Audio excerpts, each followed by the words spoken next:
podcast of the African diaspora. I'm your anchor, Ochanda, daily bringing you the top stories from Africa and the Caribbean. Let's take a look at today's news on Tuesday, September 19th, 2023. We go to Eastern Africa, where in Sudan they've had clashes being reported. For the first time, the two opposing factions of the Sudanese military are now fighting in Port Sudan. The forces of the Eastern Sudan Parties and Movements Alliance and Sudanese army engaged in gunfire exchanges, the first fighting in the strategic coastal city in more than 5 months of fighting.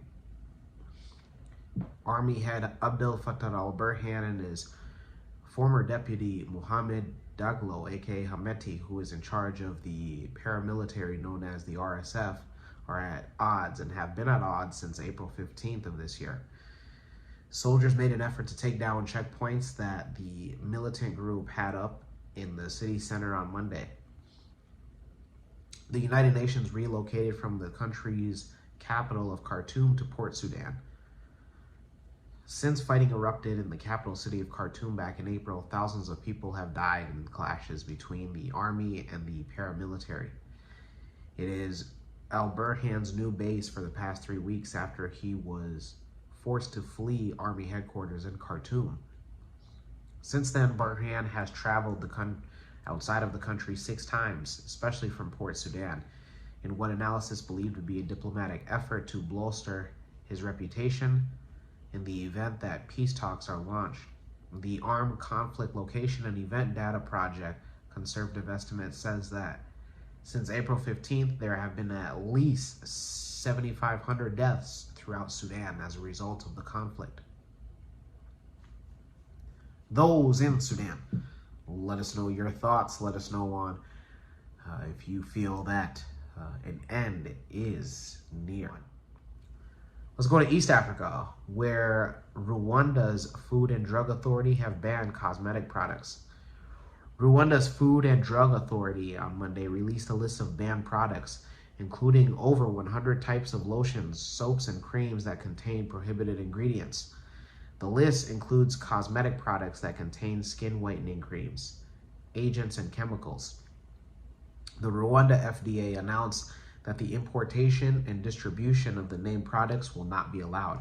The agency also added that any cosmetic product not mentioned on the list but contains the prohibited ingredients or contains maximum tolerable concentration will also be banned from the Rwandan market. Campaigns against the sale of use of skin bleaching creams have been running for years in Rwanda, and imports and sale of skin bleaching products have been illegal. Those in Rwanda, let us know on your thoughts on the government's Food and Drug Authority banning these controversial products. Let's go to the Caribbean, and there we go to Grenada, where they are to observe the death of an important past dignitary. The Grenadian government on Tuesday announced plans to observe the 40th anniversary of the murder of Maurice Bishop, the country's first prime minister, who was killed during a palace coup orchestrated by his deputy back in October 19th of 1983. This comes at the head of the 50th Independent Anniversary Committee.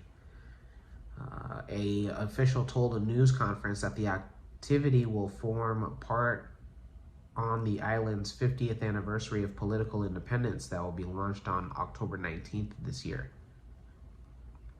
Last October, the government said that it was moving ahead with plans to have October 19th declared a public holiday to commemorate the 1983 killing of Maurice Bishop and several members of his cabinet that led to the collapse of the left-wing People's Revolutionary Government. In addition to Bishop and his cabinet colleagues who were killed in the palace coup orchestrated by his deputy, Bernard Court, several civilians died at Fort Rupert. As a result of the killings on October 19th, the United States invaded Grenada back on October 25th, which led to the return of democracy on the island. Since then, October 25th has been declared a public holiday called Thanksgiving Day. October 19th is traditionally commemorated by the 1983 Martyrs Foundation, a non-governmental organization with memorial service and wreath-laying ceremonies. Current Prime Minister of Grenada, Dickon Mitchell, who was present at the news conference, defended the decision to launch the 40th anniversary, coinciding with the independence, saying that the 19th is merely the launch of a commencement of activities. Mitchell, who came into power following the June 2022 general election, said that the 50th anniversary celebrations includes part of that history. Mitchell said that over the last few years, those dates are post-independence, and therefore it is important for us to not run away from reality. Those in Grenada, let us know your thoughts on the government looking to recognize the sad and terrible death of Maurice Bishop. Let's stay in the Caribbean and go towards Barbados, where the Prime Minister is calling for reform of international finances. Barbados Prime Minister Mia Mottley reiterated her call on Monday for restructuring the international financial architecture, indicating that the call for financial reform is really not about governance. Here at Kush News, we have a little soundbite from her statement at the recent high-level political forum on sustainable development. Having us here, I think we have to recognize that the calls for international reform of the financial system really are not just about governance, but they're for us about longer money, cheaper money, and being able to use it for the purposes for which we need to reduce all of our inequalities and to achieve the elements of the SDGs. Ajay is better placed to speak to it, but I'm hoping that we can have a joint effort between the World Bank, the IMF in particular, and the UN to be able to bring to the table the credit rating agencies and the markets, because regrettably we value short-term lending but do not understand that if countries are going to invest in education and healthcare, they need 30 and 40-year money in order to be able to do so. Our situation has been compounded by the pandemic, and therefore that long-term money is critical. Secondly, we need mission-oriented lending. Those in Barbados, let us know your thoughts. Let us know on if you also feel the same way, sharing the Prime Minister of Barbados's sentiments. When we come back, we'll have today's African proverb of the day. Don't go anywhere. My name is Ochanda, and I go by MC Cadero. Who's ready to hear some hip hop?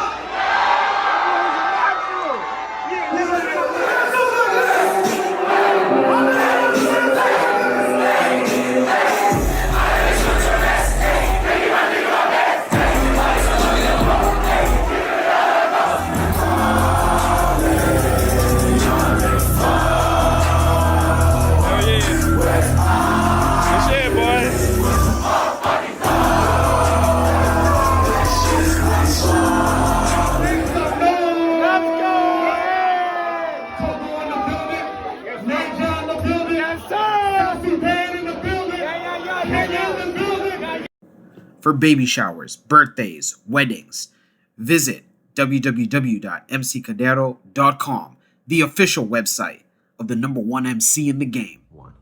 Welcome back. Let's take a look at today's African proverb of the day, and it comes to us from no particular African nation and or ethnic group. And it reads, patience is the mother of a beautiful child. Once again, patience is the mother of a beautiful child. African proverb. Yeah, I like that one. Yeah, be patient. Don't be too hasty to react to things or to do something. Try to do things calculated. Let me know your interpretation of today's African proverb of the day, as well as your thoughts, views, questions, comments, and concerns on the top stories. Don't forget to hit that like button. Make it your best friend. For Kush News on Kush Convos TV, I'm Ochanda. We'll see you soon.